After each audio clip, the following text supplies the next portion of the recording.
জুমার নামাজ পড়তে যাওয়ার একটা প্রোগ্রামের পরে ছাত্রদল এবং সেখানকার বিএনপির নেতাকর্মীরা কীভাবে আমাদের সহযোগিতা নাসিরউদ্দিন পাটোয়ারি তারেক রেজা সহ সেখানে যেই স্থানীয় নেতৃবৃন্দ আছেন তাদের উপর হামলা করেছেন, সেখানে 3 জনের মাথা ফাটিয়ে দিয়েছেন।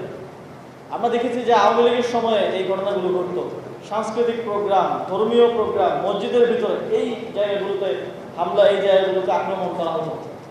আবারও সেটা শুরু হচ্ছে, সেটা আমরা দেখছি।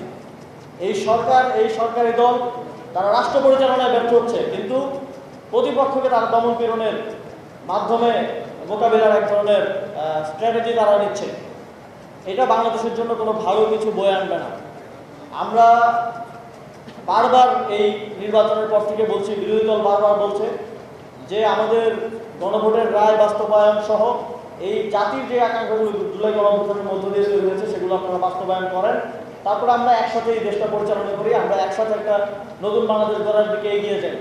বিরোধী দল থেকে বারবার এই সদিচ্ছা দেখানো হচ্ছে, এই গুডউইল দেখানো হচ্ছে, কিন্তু সরকারি দল তারা ভায়োলেন্সই চাচ্ছে।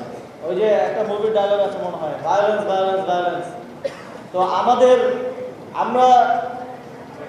রক্ত গরম হইলেও, বয়স কম হইলেও আমরা বুঝি যে কখন কি করতে হবে, কখন দেশ গড়ার দিকে কাজ করতে হবে। কিন্তু যদি সরকারি দল ভায়োলেন্স চায়, যদি তারা সেটাকেই একমাত্র রাজনৈতিক হাতিয়ার হিসেবে নিতে চায়, তাহলে এটা যে আমাদের থেকে বেশি কেউ পারবে না, এটা 2024 সালের গণঅভ্যুত্থানে আমরা দেখে দিয়েছি। এবং আমাদের সাথে যদি এটা করতে চান, এই ফাইটটা কোনো রাজনৈতিক দল, কোনো নির্দিষ্ট আদর্শের সাথে হবে না। এই ফাইটটা হবে পুরো একটা জেনারেশনের সাথে। এবং এই জেনারেশনের সাথে ফাইট করার ভুলটা শেখ হাসিনা করেছিল, আশা করি এই ভুলটা তারা প্রমাণ করবে না। আমাদের সহযোগিতার উপর যারা হামলা করেছে, ভিডিও ফুটেজে, ছবিতে সবার পরিচয় এসেছে, আজকে রাতের মধ্যে তাদের সবাইকে অবশ্যই গ্রেফতার করতে হবে। যদি গ্রেফতার না করা হয়, তাহলে আপনারা যদি ভায়োলেন্স বেছে নেন, আমাদেরকেও ভায়োলেন্স বেছে নিতে বাধ্য হতে হবে।